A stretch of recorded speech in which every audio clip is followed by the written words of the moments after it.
오늘 시편 135편을 또 읽습니다.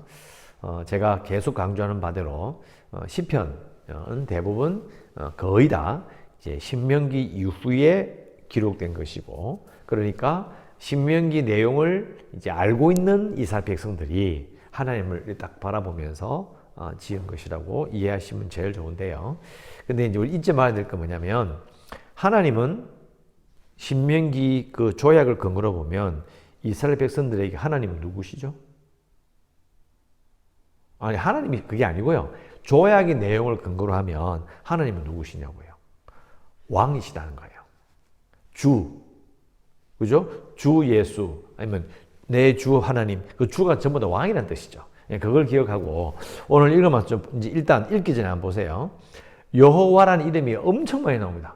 1절에도 여호와의 이름, 여호와의 종, 여호와의 집, 계속 여호와 나오죠. 여호와가 저 끝까지 이게 제가 다 세보진 않았는데요.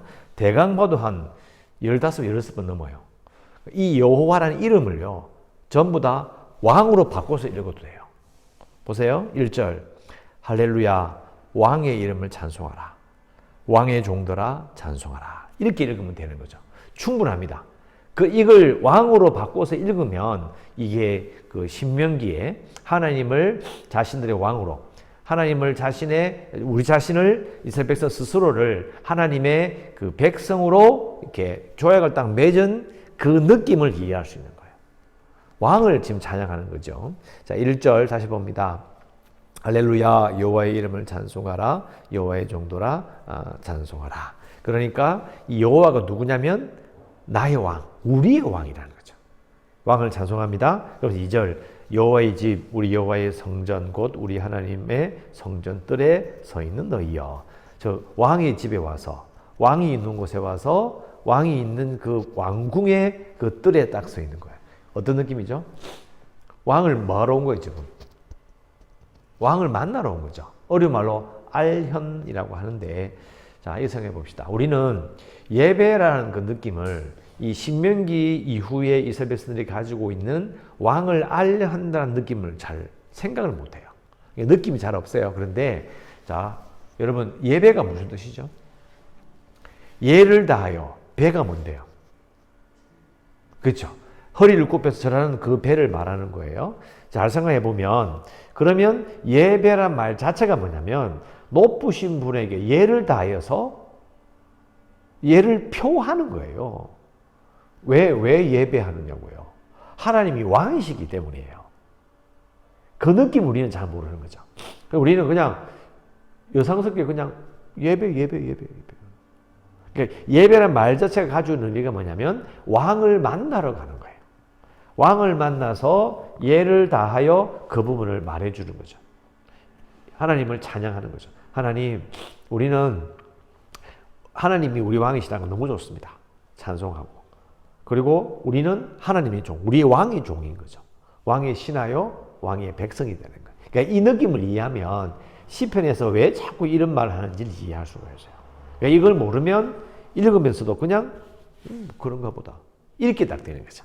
저는 항상 생각이 뭐냐면 처음에 신명기를 기록할 그 당시에 이스라엘 백성들이 느꼈던 그 느낌이 뭘까?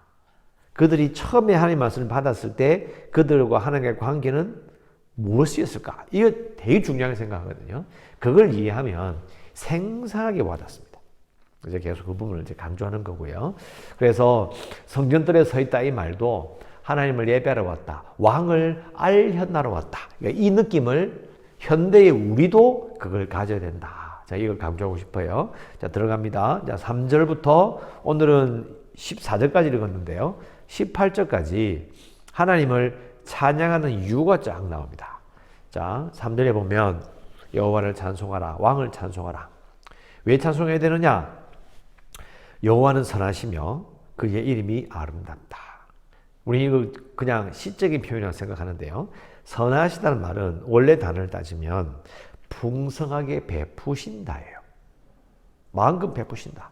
그의 이름이 아름답다. 그의 이름이 너무 즐겁다. 이런 말이에요. 왜 즐거울까? 왕의 이름이 왜 즐겁죠? 괴롭히는 자가 아니고 세금을 뜯어가는 자가 아니고 참된 왕은 백성들에게 기쁨을 줘요. 자, 이것은 우리 이렇게 생각해 봅시다. 여러분, 미국이, 우리 현대로 보면 그렇습니다. 미국이 그 전 세계에 흩어져 있는 그 자국민들에게 무슨 문제가 생기면 비행기를 보내요. 국가가. 비행기를 보내서 자국민들을 빼내요. 우리나라도 그렇고, 우리나라에 있는 우리나라 북한에 뭐 핵위협이 있을 때요. 바로 전세기 떠요. 그리고 뭐 필리핀도 마찬가지지만 어느 쪽에 있더라도 군인들이 있고 군인 가족이 있으면요. 바로 전세기 뜹니다. 그 나라의 강력한 힘을 상징해요. 그러니까 지금 미국 대통령이 왕이라는 뜻이 아니고 강한 나라는 국민들을 책임져요. 그러면 내가 미국 시민인데 외국에 있다 그런 일이 생겼어. 그래서 그런 급박한 상황인데 국가가 나를 구하러 와. 그래서 나는 내 힘으로는 비행기편을 구할 수 없는데 나라가 나를 데리러 와서 그럼 비행기 타고 오면서 기분이 어떻겠어요? 아, 기분 좋을 거 아닙니까? 그때 이 느낌인 거예요. 야, 이거 우리나라가 강하니까 이 비싼 비행기를 태워줘. 아, 풍성하다 이거예요. 바로 그 느낌이에요. 강한 나라가 되니까 그 강한 나라의 임금이 우리 이 연약한 이 작은 종들에게, 이 백성에게 풍성하게 베푸시는 거예요. 왕의 이름을 말만 해도 너무 기분이 좋은 거예요. 우리 왕이 있잖아. 안무기야. 우리 왕이 하나님이시야. 이런 느낌이에요. 우리나라도 그렇잖아요. 이번에 코로나 때문에 문제가 생겼을 때 자국민들 데려왔잖아요. 여러분, 그거 쉬운 거 아니에요. 아무리 그런 마음을 가지고 있어도요. 돈이 없으면 안 됩니다. 우리가 그만큼 힘이 세진 거예요. 그래서 데리고 오는 거죠. 그래서 이게 하나님을 생각하는 그 느낌이 이 큰 나라에 강력한 힘을 가지고 그 백성들을 너무나 사랑하는 바로 이상적인 그 왕인 거예요. 제가 계속 강조하잖아요. 이 느낌을 가지고 시편을 읽으면 참 이렇게 느낌이 완전히 많이 바뀌죠. 그래서 제가 계속 설명을 드린 거고요. 그 다음에 4절 여호와께서 자기를 위하여 야곱 곧 이스라엘을 자기의 특별한 소유로 택하셨다. 여러분 4절 이 말씀이요.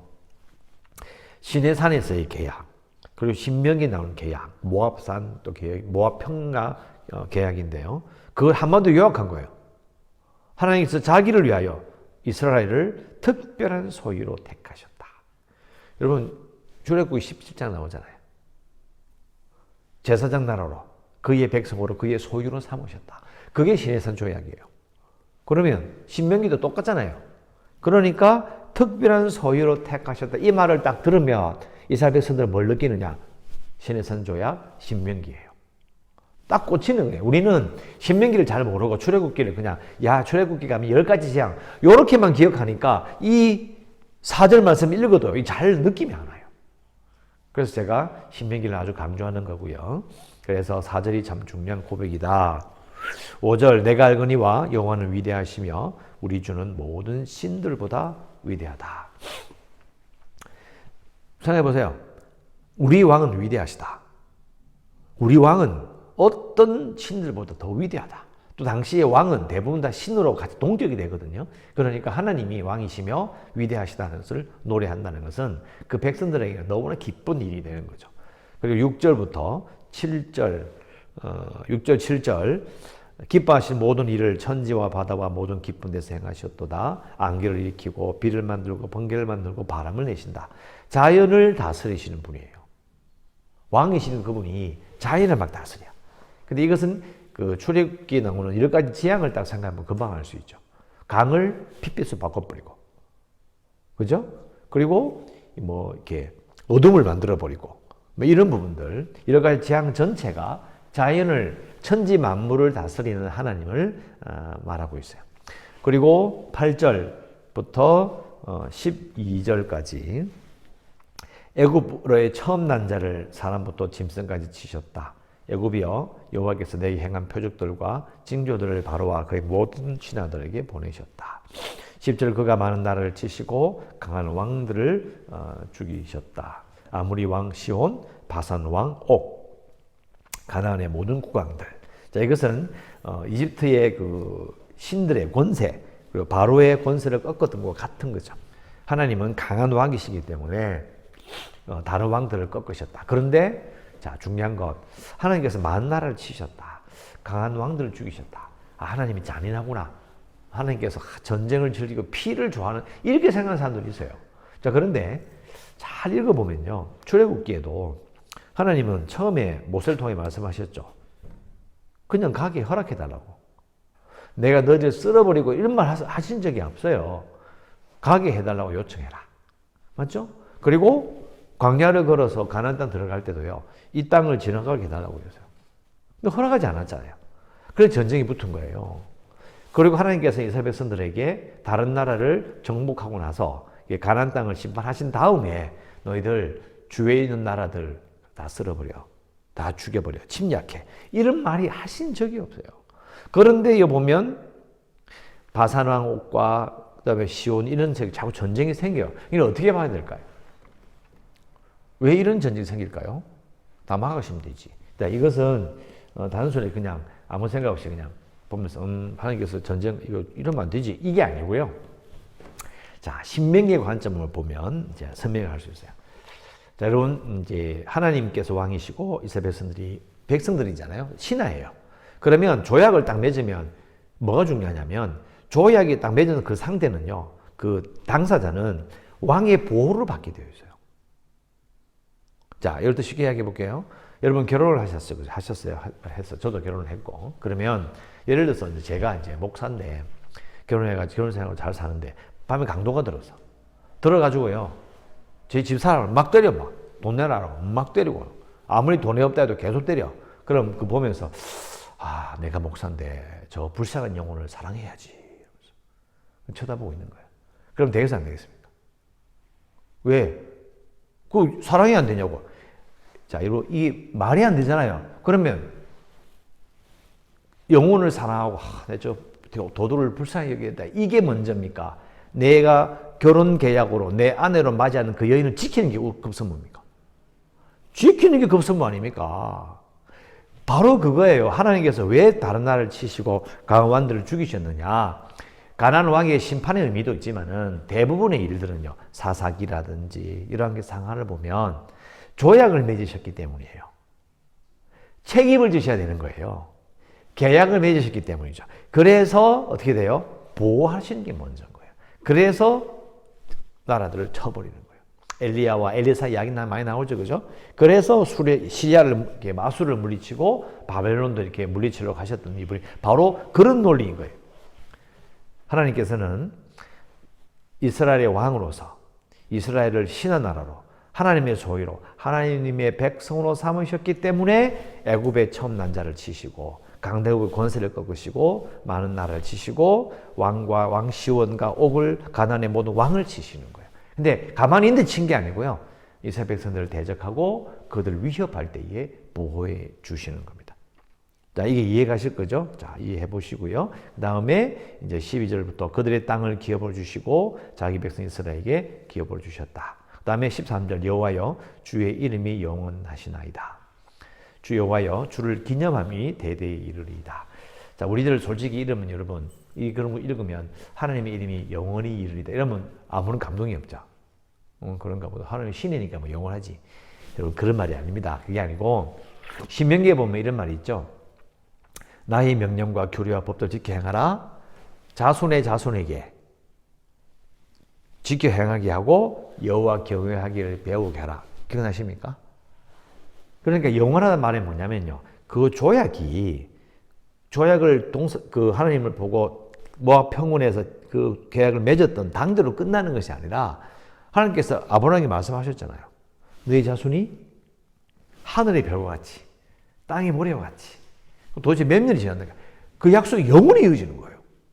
자손의 자손의 자손의 자손까지예요. 그래서 하나님은 영원하신 것이고 또 여호와여 주를 기념이 뭐예요? 기억하는 겁니다.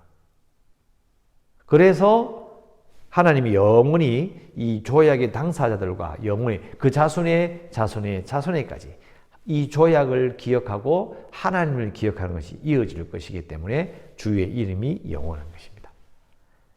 철저하게 신명기적인 거예요. 신명기의 내용을 가지고 하나님과 약속을 기억하고 지금 하나님을 찬양하는 거죠. 바로 자기 조상들의 조상들, 그 아버지의 아버지, 할아버지의 할아버지의 그 조상이 하나님과 약속 맺었던 그걸 근거로 해서 어디로 와 있는 거예요? 여호와의 집에 와 있는 거죠. 성지의 뜰에 와 있는 거고 왕이신 그분을 만나러 와 있다. 정말 이 느낌을 우리는 살려내야 돼요. 마지막으로 14절 여호와께서 자기 백성을 판단하시며 그의 종들로 말미암아 위로를 받으시리로다. 자, 이 구절이 조금 어려워요. 왜냐하면 위로를 받는다고 했는데 하나님이 왜 위로를 받아요? 하나님이 뭐가 마음이 쓰라리고 아파서 위로를 받아요? 이상하지 않아요? 위로를 받는다는 것은 우리가 하나님 제가 오늘 하나님 앞에 뭘 가져왔습니다. 하나님 위로를 받으세요. 좀 이상하지 않습니까? 그러니까 이게 번역이 좀 아쉬운 거예요. 영어로 보면 그의 종들로 말미암아 위로를 받으시리로다가 아니고 하나님께서 당신의 종들을 위로하여 주신다요. 불쌍히 여겨주신다라고 하는 게 맞아요. 자, 그러면 불쌍히 여겨주신다. 그러면 14절에 나오는 자기 백성을 판단하시다. 이게 뭐야? 자, 영어사전 딱 찾아보면요. 자기 백성을 변호하시며 그의 종들을 불쌍히 여겨주신다. 이 말이에요. 하나님께서 왕이시고 재판관이시잖아요. 그러니까 그렇게 말씀하신 거죠. 야, 얘네들아, 이 이스라엘 백성들, 내 자녀들, 내 백성 크게 잘못한 거 아니야. 변호해 주시는 거죠. 그러면서 어려운 일을 겪고 있는 이스라엘 백성들을 불쌍히 여겨 주시는 거예요. 왜요? 왜 변호하시죠? 왜 불쌍히 여기시죠? 이유는 하나님이 왕이시기 때문이에요. 철저하게 신명기적인 거예요. 자, 우리가 이제 기도할 수 있는 것은 지금 이게 145편 1절부터 쭉 나오는데 지금 하나님을 찬양하고 있잖아요. 그런데 할렐루야라는 말 자체가 그 말에 처음에 어원이 뭐냐면요. 자랑하다라는 말이었어요. 그런 뜻이었어요. 그러니까 오늘도 하나님을 자랑하며 하나님의 일을 기억하며 하나님의 말씀을 기억하며 살겠습니다. 이렇게 기도해야 돼요. 오늘도 하나님을 자랑하며 하나님의 일을 기억하며 하나님의 말씀을 기억하며 살겠습니다. 이렇게 기도할 수 있습니다. 기도하시고 또 계속 기도하는 바 우리의 교회가 구원의 방주가 될 수 있도록 또 재개발을 위해서 코로나19 극복을 위해서 연약한 성도들과 주일학교, 선교지 그리고 이 나라와 북한의 문제 성도들의 생업을 위해서 또 기도하시고 오늘도 은혜 가운데 살아가시기를 주의 이름으로 축원합니다. 기도하겠습니다.